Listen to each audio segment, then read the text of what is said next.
વિદ્યાર્થી મિત્રો, અગાઉ આપણે ચેપ્ટર નંબર 5 આનુવંશિકતા અને ભિન્નતાના સિદ્ધાંતોનો અભ્યાસ કર્યો. હવે આજથી આપણે ચેપ્ટર નંબર 6 શરૂ કરીએ છીએ. ચેપ્ટર નંબર 6 જેનું નામ છે આનુવંશિકતાનો આણ્વીય આધાર. એકચ્યુઅલી પાંચમું અને છઠ્ઠું ચેપ્ટર જે છે એ આપણા 12મા ધોરણનો જેનેટિક્સનો પોર્શન કહેવાય, એટલે કે જનીન વિદ્યા. જનીન વિદ્યાને અનુલક્ષીને છઠ્ઠું ચેપ્ટર જે આપણું છે એ ખૂબ અગત્યનું છે. જો સૌથી પહેલા મિશર નામના વૈજ્ઞાનિકે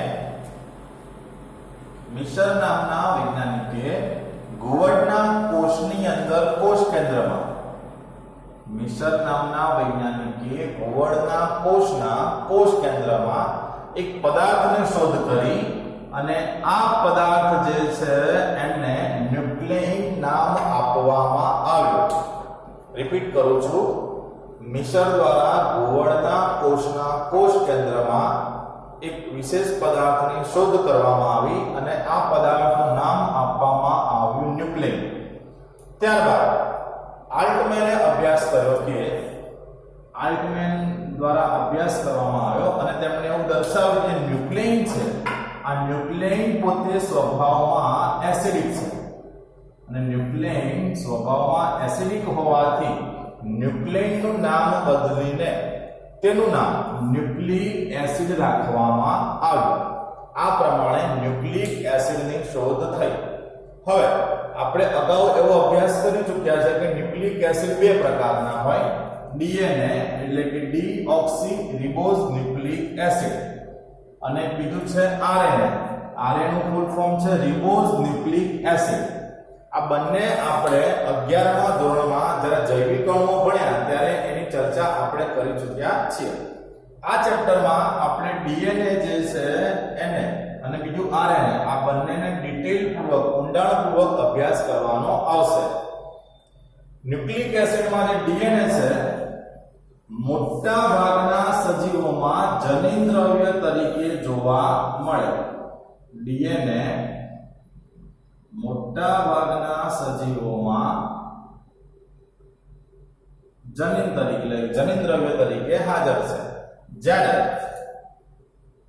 કેટલાક વાયરસમાં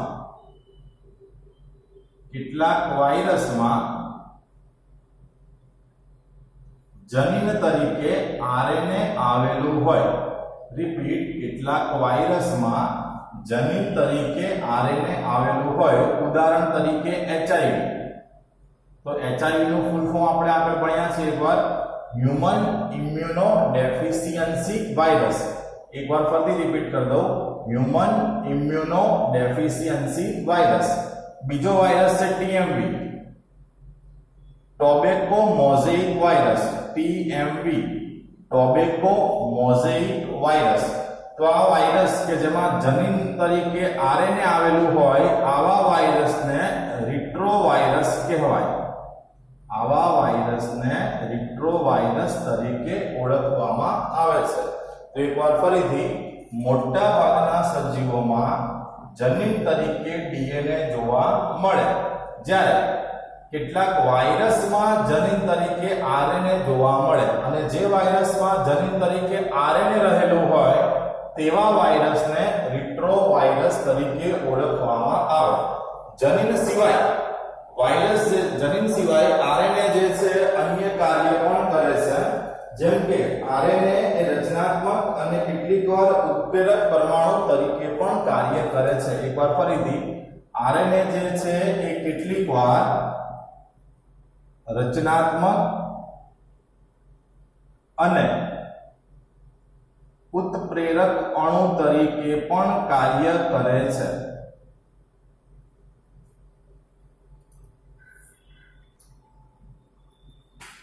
વિદ્યાર્થી મિત્રો, આપણે 11મા ધોરણની અંદર જૈવિક અણુઓ જે છે એનો અભ્યાસ કર્યો. એમાં આપણે ન્યુક્લિક એસિડ ભણ્યા હતા. તો આપ સૌને યાદ હશે કે ન્યુક્લિક એસિડ જે છે એ એક પ્રકારનો બાયોપોલિમર છે. સરળ ભાષામાં કહીએ આપણે કે પોલિમર છે, બરાબર.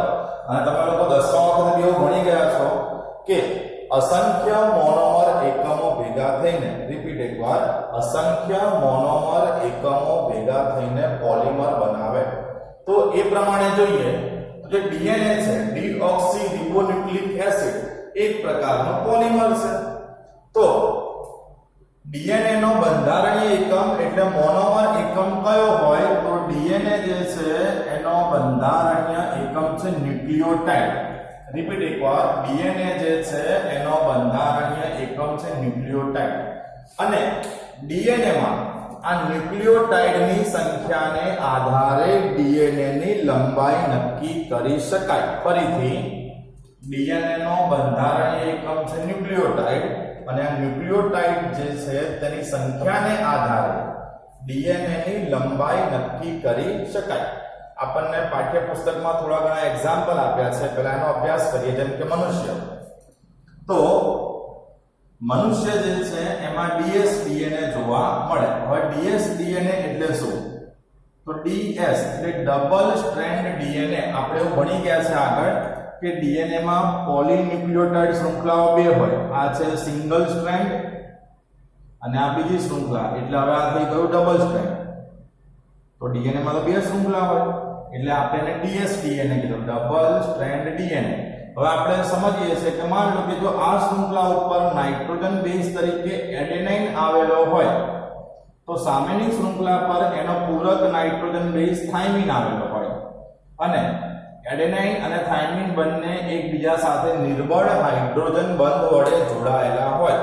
તો જ્યારે એડેનાઇન અને થાઇમિન જોડાયા તો આને નાઇટ્રોજન બેઝની એક જોડ કહેવાય. એટલે આ base of pair, base of pair મતલબ કે નાઇટ્રોજન બેઝની જોડ. હવે એ બી ધ્યાન આપજો, મનુષ્યમાં ડીએસ ડીએનએ હોય જેમાં 3.3 ગુણ્યા 10⁹ બેઝ પેર રહેલી હોય. હવે ખાસ ધ્યાન આપશું કે માનવની અંદર એકકીય કોષ માટે આ પ્રમાણ આપેલું છે.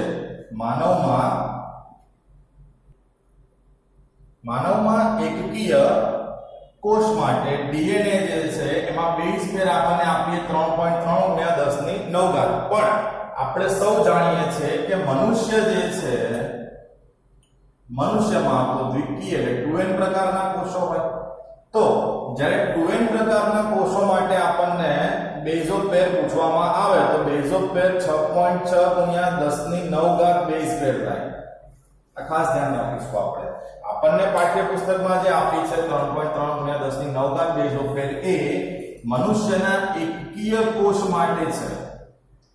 જ્યારે મનુષ્યમાં મોટા ભાગના દ્વિકીય કોષ હોય તો દ્વિકીય કોષ માટે બેઝ પેરની સંખ્યા 6.6 ગુણ્યા 10⁹ બેઝ પેર થાય. તે જ રીતે જો ઇકોલાઈ બેક્ટેરિયાની વાત કરીએ તો ઇકોલાઈ બેક્ટેરિયામાં પણ ડબલ સ્ટ્રેન્ડ ડીએનએ જોવા મળે આ રીતે, જેમાં બેઝ પેર હોય 4.6 ગુણ્યા 10⁶ બેઝ પેર. ત્યારબાદ લેમ્ડા ફેઝ. હવે યાદ રાખજો, ફેઝ જે છે, ફેઝ એટલે વાયરસ થાય. આપણે આગળ ભણી ગયા બેક્ટેરિયોફેઝ, જે વાયરસ બેક્ટેરિયા પર વસવાટ કરીને બેક્ટેરિયાનો નાશ કરે એને બેક્ટેરિયોફેઝ કહેવાય. એટલે ફેઝ એટલે વાયરસ છે. હવે જુઓ લેમ્ડા ફેઝ, તો લેમ્ડા ફેઝ વાયરસ જે છે એમાં પણ ડીએસ ડીએનએ જોવા મળે અને તેમાં બેઝ પેરની સંખ્યા હોય 48502. એટલે કે લેમ્ડા ફેઝ વાયરસમાં ડીએસ ડીએનએ છે જેમાં બેઝ પેર છે 48502. જ્યારે બીજો એક વાયરસ આપણને આપ્યો છે 5X174. રિપીટ એકવાર, 5X174 ફેઝ. આ પણ વાયરસ છે, પરંતુ આ વાયરસમાં SSDNA જોવા મળે. SSDNA મતલબ single strand DNA. Single strand DNA તો બે શૃંખલા ના હોય, જેમ અહીંયા આપણે જોઈએ આવી રીતે એક જ શૃંખલા હોય અને એ એક શૃંખલા ઉપર નાઇટ્રોજન બેઝ જે છે ગોઠવાયેલા હોય. જો સિંગલ સ્ટ્રેન્ડ ડીએનએ હોય તો તેની સામે બીજી શૃંખલા હાજર ના હોય તો પછી ન્યુક્લિયોટાઇડ જે છે એની જોડ એટલે કે નાઇટ્રોજન બેઝની જોડ બનવાની નથી. એટલે અહીંયા આપણે લખીએ છે 5X174 ફેઝ વાયરસમાં SSDNA જોવા મળે અને તેમાં 5386 બેઝ રહેલા હોય. અહીંયા બેઝ પેર શબ્દ વાપરી શકાય નહીં, તમે બેઝિસ અથવા તો તમે અહીંયા ન્યુક્લિયોટાઇડ શબ્દનો પ્રયોગ કરી શકો. રિપીટ એકવાર, તમે બેઝિસ અથવા તો ન્યુક્લિયોટાઇડ શબ્દનો પ્રયોગ કરી શકો, પણ બેઝ પેર એટલે કે બેઝની જોડ આવો શબ્દ અહીંયા પ્રયોગ થઈ શકે નહીં. કારણ એક જ છે, આ સિંગલ સ્ટ્રેન્ડ પ્રકારનો ડીએનએ છે. એમાં ડીએનએ બે શૃંખલાઓ નહીં પરંતુ એક જ શૃંખલા આવેલી છે.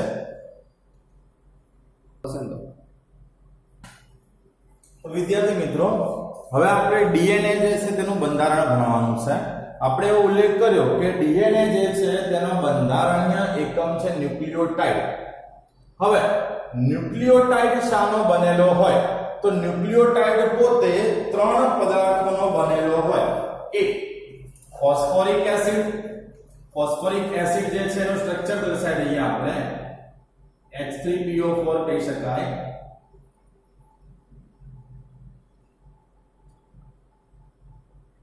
આ થઈ ગયું ફોસ્ફોરિક એસિડ. એના પછી 5 કાર્બન ધરાવતી શર્કરા.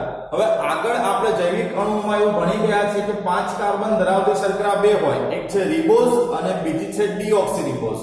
પણ આપણે ડીએનએ જે છે એનો અભ્યાસ કરીએ છીએ, તો ડીએનએ માટે આપણે ડીઓક્સીરિબોઝ શર્કરા દર્શાવીશું. 5 કાર્બન ધરાવતી ડીઓક્સીરિબોઝ શર્કરા.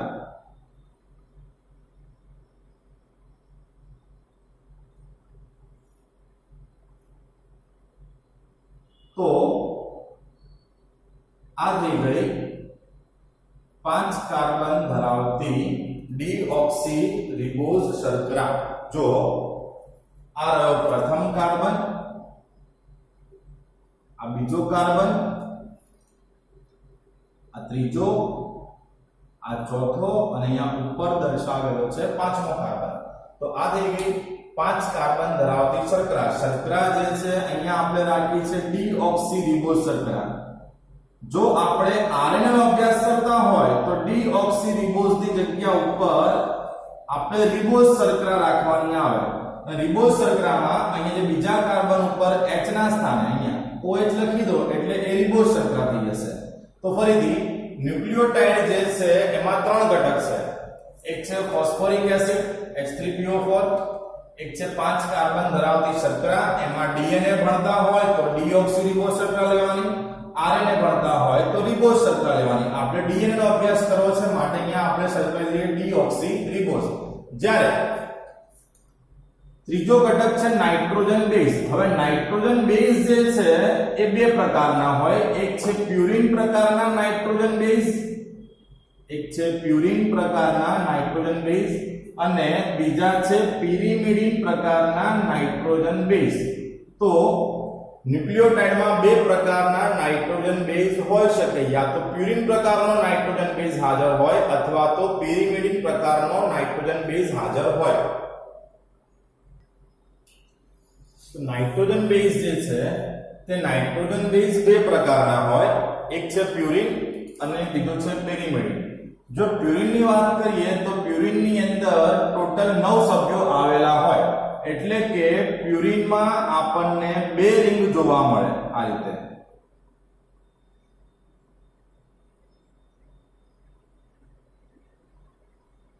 પ્યુરિન માં આ પ્રમાણે આપણને 2 રિંગ જોવા મળે. હવે 9 સભ્યો, પહેલું, બીજું, ત્રીજું, ચોથું, પાંચમું અને છઠ્ઠું. આ સાતમું, આઠમું અને આ 9. તો આવી રીતે પ્યુરિન ની અંદર 2 રિંગ જોવા મળે અને ટોટલ 9 સભ્યો જોવા મળે. એમાં પણ આપણે ખાસ યાદ રાખવું કે 1, 3, 7 અને 9 એટલે કે આ 1 નંબર, 3 નંબર, 7 અને 9 આટલા સભ્યો 1, 3, 7 અને 9 નાઇટ્રોજન ધરાવતા હોય. રિપીટ, પ્યુરિનમાં 9 સભ્યો હોય, 2 રિંગ જોવા મળે અને તેમાં 1, 3, 7 અને 9 નંબર ઉપર જે સભ્ય હોય ત્યાં નાઇટ્રોજન હાજર હોય છે. જ્યારે પિરિમિડિનની વાત કરીએ તો પિરિમિડિનમાં 6 સભ્યો જોવા મળે એટલે કે આપણને એક જ રિંગ જોવા મળે. પિરિમિડિનમાં 6 સભ્યો જોવા મળે એટલે કે આપણને એક જ રિંગ જોવા મળે 6 સભ્યો દર્શાવી દઈએ આ 1 2 3 4 5 અને 6 હવે આ જે 6 સભ્યો પિરિમિડિનમાં હાજર છે એ 6 સભ્યોની અંદર પહેલો અને ત્રીજો સભ્ય પહેલો અને ત્રીજો ત્યાં નાઇટ્રોજન જે છે તે હાજર રહેલું હોય હવે પ્યુરિનમાં કોનો સમાવેશ થાય તો આપણે આગળ અભ્યાસ કરી ચૂક્યા છે એ મુજબ પ્યુરિનની અંદર એડિનિન અને ગ્વાનિન જે છે તેનો સમાવેશ કરવામાં આવે જ્યારે પિરિમિડિનની વાત કરીએ તો પિરિમિડિનમાં સાઇટોસિન હોય અને થાઇમિન જોવા મળે હવે સાઇટોસિન અને થાઇમિનની સાથે આપણને યુરેસિલ પણ જોવા મળે જે પિરિમિડિન છે પિરિમિડિનમાં સાઇટોસિન થાઇમિનની સાથે યુરેસિલ પણ જોવા મળે પણ એક વસ્તુ ખાસ યાદ રાખવી જ્યારે આપણે ડીએનએ નો અભ્યાસ કરતા હોય તો ડીએનએ ની રચનામાં યુરેસિલ હાજર હોતો નથી ડીએનએ માં આપણને યુરેસિલ જોવા મળતો નથી યુરેસિલ આપણને જોવા મળે આરએનએ માં તો હવે આ ન્યુક્લિયોટાઇડમાં જોવા મળતા ત્રણ ઘટક આપણે પૂરા કર્યા ફોસ્ફોરિક એસિડ 5 કાર્બન ધરાવતી શર્કરા અને નાઇટ્રોજન બેઝ હવે જ્યારે આ ત્રણેય ઘટક ભેગા થાય ત્યારે ન્યુક્લિયોટાઇડની રચના થાય તે પણ આપણે એકવાર સમજાવી દઈએ